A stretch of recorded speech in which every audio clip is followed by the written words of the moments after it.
लोकशाहीचा बुलंद आवाज, रिपब्लिकन वार्ता, महाराष्ट्र। वडोद बाजार पोलिसांनी वाळूची चोरटी वाहतूक करणाऱ्या ट्रॅक्टरसह आरोपी पकडला। ट्रॅक्टर चालक ट्रॅक्टर सोडून पळून गेला, मात्र ट्रॅक्टर मालक पोलिसांच्या ताब्यात। फुलंब्री तालुक्यातील वडोद बाजार पोलिसांनी वाळूची चोरटी वाहतूक करणाऱ्या ट्रॅक्टरला सापळा लावून पकडला। चालक ट्रॅक्टर सोडून पळून गेला, मात्र ट्रॅक्टर मालक पोलिसांच्या ताब्यात।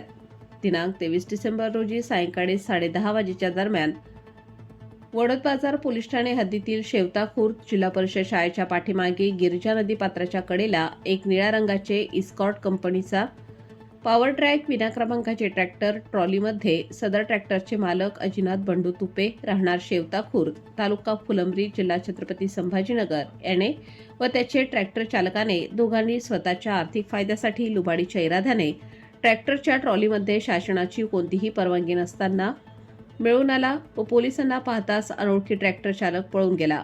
मात्र ट्रॅक्टर मालक अजिनाथ तुपे याला पंचांसमक्ष पोलिसांनी ताब्यात घेत त्यांच्या ताब्यातील ट्रॅक्टर व एक ब्रास वाळू ज्याची किंमत एकूण 5,06,000 रुपयांचा मुद्देमाल जप्त करत सदरील आरोपी विरोधात पोलीस दत्तात्रय मोरे यांच्या फिर्यादीवरून वडोद बाजार पोलीस ठाण्यात गुन्हा रजिस्टर नंबर 339/2025 कलम 305(e)(3)(5) BNS नुसार गुन्हा दाखल करण्यात आला आहे। पुढील तपास सहाय्यक पोलीस निरीक्षक सुनील इंगळे यांच्या मार्गदर्शनाखाली पोलीस अंमलदार पटेल हे करीत आहेत।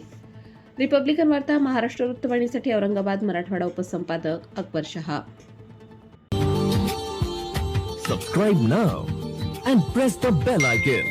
Never miss an update.